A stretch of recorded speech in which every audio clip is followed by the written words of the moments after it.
3월 11일 새벽 예배를 시작하겠습니다. 사도신경으로 우리의 신앙을 고백하시겠습니다. 나는 전능하신 아버지 하나님 천지의 창조주를 믿습니다. 나는 그의 유일하신 아들 우리 주 예수 그리스도를 믿습니다. 그는 성령으로 잉태되어 동정녀 마리에게서 나시고 본디오 빌라도에게 고난을 받아 십자가에 못 박혀 죽으시고 장사된 지 사흘 만에 죽은 자 가운데서 다시 살아나셨으며 하늘에 오르시어 전능하신 아버지 하나님 우편에 앉아 계시다가 거기로부터 살아있는 자와 죽은 자를 심판하러 오십니다. 나는 성령을 믿으며 거룩한 공교회와 성도의 교제와 죄를 용서받는 것과 몸의 부활과 영생을 믿습니다. 아멘. 다 함께 찬송가 370장 찬양하시겠습니다.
오늘 우리 공동체의 성경 읽기 본문은 레위기 6장입니다.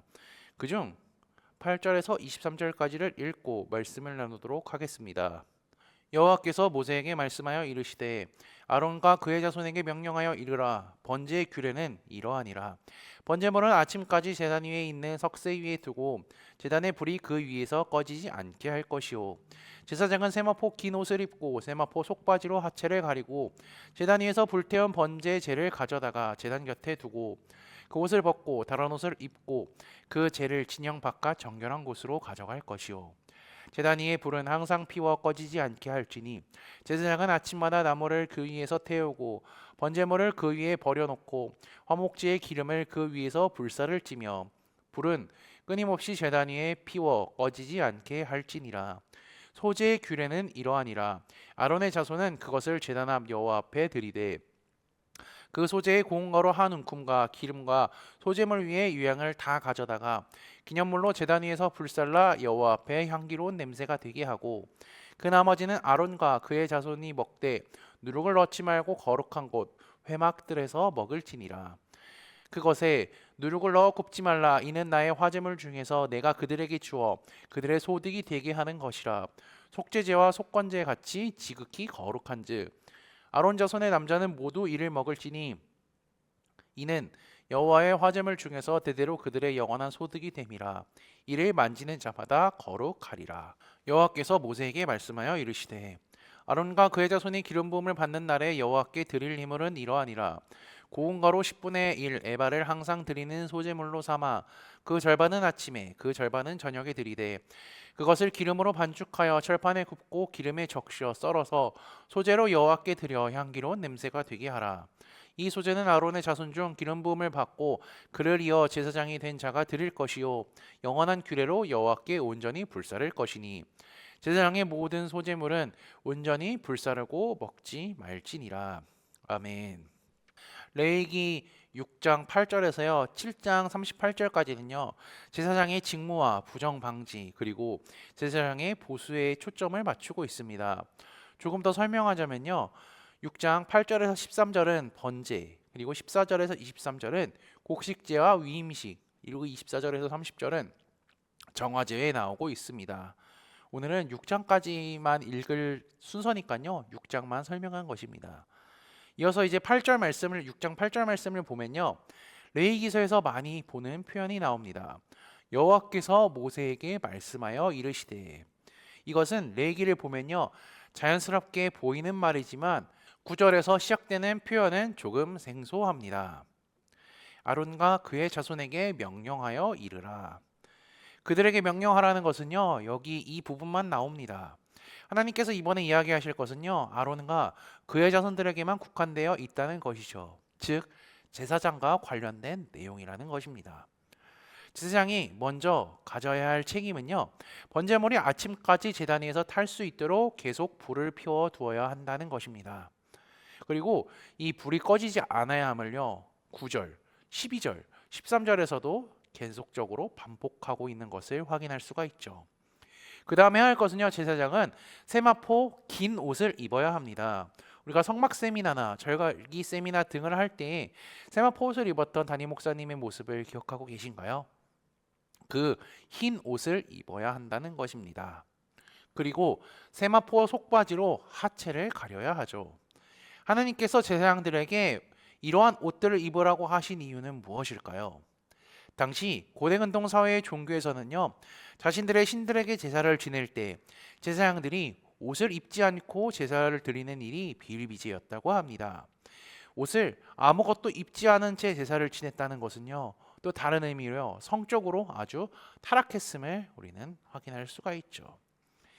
하나님께서 레위기서를 통하여서 제사의 방법과 제사장들을 세워가시는데 이들은 제사를 통하여 이스라엘의 죄를 해결해 주는 역할을 하기도 하며 하나님과 인간을 연결할 수 있는 일종의 매개체가 되기도 합니다. 그리고 대제사장은요 하나님께서 세우신 사람으로 지성소에 들어가기도 하죠. 제사장은 하나님의 일을 하는 사람들이기 때문에 경건하고 깨끗해야 합니다. 그래서 하나님은요 깨끗한 세마포 옷을 입으라고 말씀하셨으며 그리고 속옷까지도 입어야 한다고 하죠. 제사를 위한 움직임과 행동을 하다가 다른 사람들로 하여금 죄를 범하지 않게 하기 위하여서 속옷을 입게 하신 것입니다. 하나님께 제사를 드릴 제사장은요 그분 앞에 더욱 성결하고 깨끗해야 합니다. 그리고 아까도 얘기했듯이 제사장 그들은 제단 위에 불을 계속 피워야 하죠. 그리고 세마포 옷과 속옷을 입어야 합니다.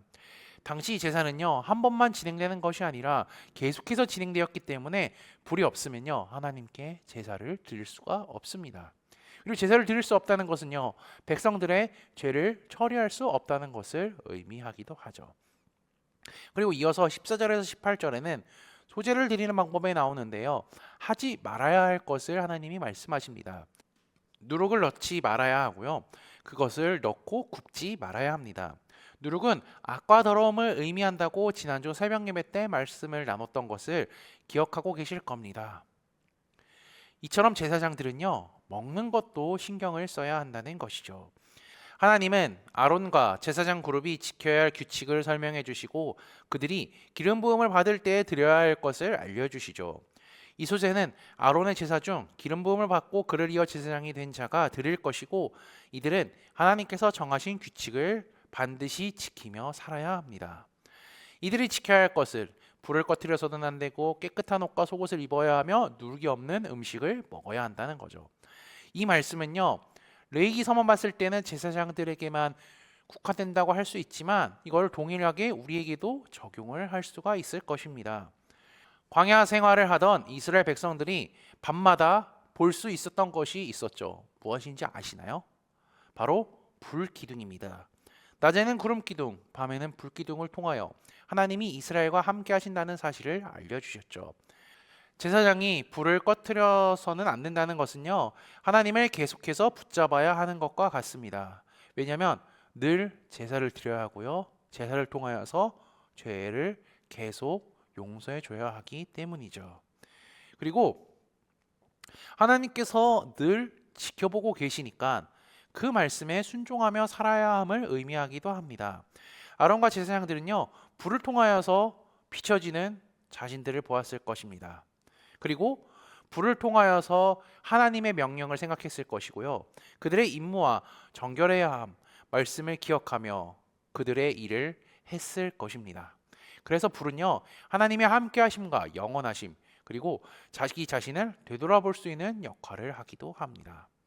이어서 옷은요, 하나님께 나아갈 때 깨끗하고 정결하게 준비해야 함을 의미하죠.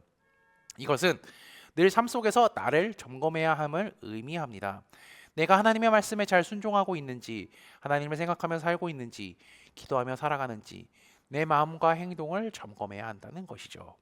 그리고 마지막으로 음식에 관한 것은요, 고린도전서의 말씀이 생각납니다. 고린도전서 10장입니다. 그런즉 너희가 먹든지 마시든지 무엇을 하든지 다 하나님의 영광을 위하여 하라. 음식은요, 내가 활동할 수 있는 에너지원이 될 뿐더러 음식을 먹는다는 것은 다른 사람도 내가 먹는 모습을 볼 수 있다는 거죠. 그러니 먹는 것, 마시는 것을 통하여서 다른 사람들이 시험에 빠지지 않게 해야 합니다. 그뿐 아니라 우리가 육적인 음식도 먹어야 하지만 영적인 음식, 즉 생명의 떡도 먹어야 하죠. 요한복음 6장에서 예수님은 이렇게 말씀하셨습니다. 예수께서 이르시되 나는 생명의 떡이니 내게 오는 자는 결코 줄이지 아니할 터이요 나를 믿는 자는 영원히 목마르지 아니하니라. 하나님께서 모세를 통하여서 아론과 제사장들에게 명령하신 말씀을 기억하시고 하나님의 말씀에 순종하며 살아가시고 말씀의 기준으로 내 자신을 점검하고 영양식을 날마다 먹으며 살아가는 코너스톤 믿음의 형제자매들이 되시기를 주님의 이름으로 축복합니다. 다 함께 찬송가 204장 찬양하시겠습니다.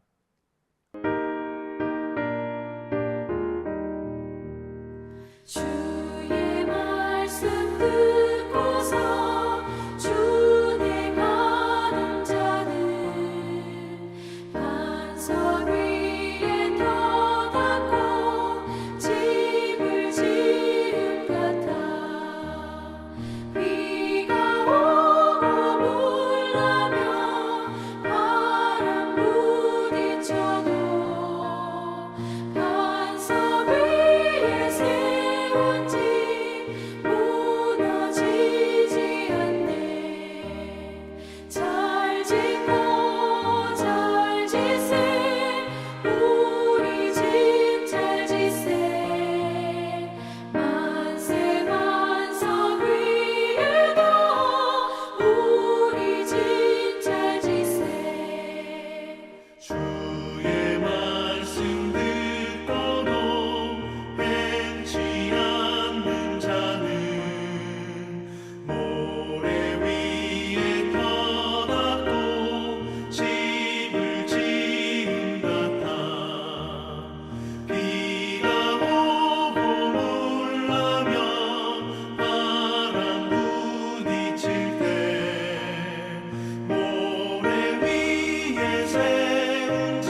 다 함께 기도하시겠습니다. 하나님 아버지, 오늘도 좋은 하루를 허락하시고 주의 은혜로 살아갈 수 있게 하심에 감사합니다. 나를 사랑하사 독생자 예수 그리스도를 이 땅에 보내사 죄를 처리해 주시고 구원받은 자로 살아갈 수 있게 하신 은혜에 감사하는 하루가 되게 하옵소서. 오늘 말씀을 통하여 아론과 제사장들에게 반드시 지켜야 할 것을 알려주셨습니다. 제사장들이 그것을 목숨을 걸고 지키며 살았듯이 우리도 주님의 말씀을 신실하게 지키고 목숨을 다하여 지키며 살아갈 수 있도록 인도하여 주옵소서. 지난주 말씀을 기억하며 기도합니다. 하나님의 친구는 순수함과 겸손함으로 대접함을 말씀을 통해 깨닫게 하시니 감사합니다. 우리가 다른 사람들을 도울 때에 남들이 모르게 하시고 혹여 다른 사람들이 알게 되더라도 교만하지 않고 겸손하게 하옵소서. 아울러 주께서 우리에게 값없이 은혜를 주셨으니 우리도 그 받은 사랑을 널리 전하며 살아가는 믿음의 형제자매들이 되도록 인도하여 주옵소서. 예수 그리스도의 이름으로 기도합니다. 아멘. 이 시간 합심으로 기도할 제목들을 나눕니다. 깨어있는 신앙과 하나님 나라를 사모하고 주님의 다시 오심을 기다리며 살도록 기도하시고 지금 당하고 있는 어려움을 극복할 수 있는 믿음과 지혜를 위해 기도하시기 바랍니다. 교회를 이끌어 가시는 사랑하는 담임 목사님과 사역자들을 위해 기도해 주시기 바라며 오늘 진행되는 열왕기상 성경 공부와 목요일에 진행되는 목회자 세미나를 위해 속으로 번들을 위해 환호의 건강과 회복을 위해 각자 가지고 계신 기도의 제목들을 놓고 기도하시기를 바라며 오늘도 주 안에서 승리하십시오.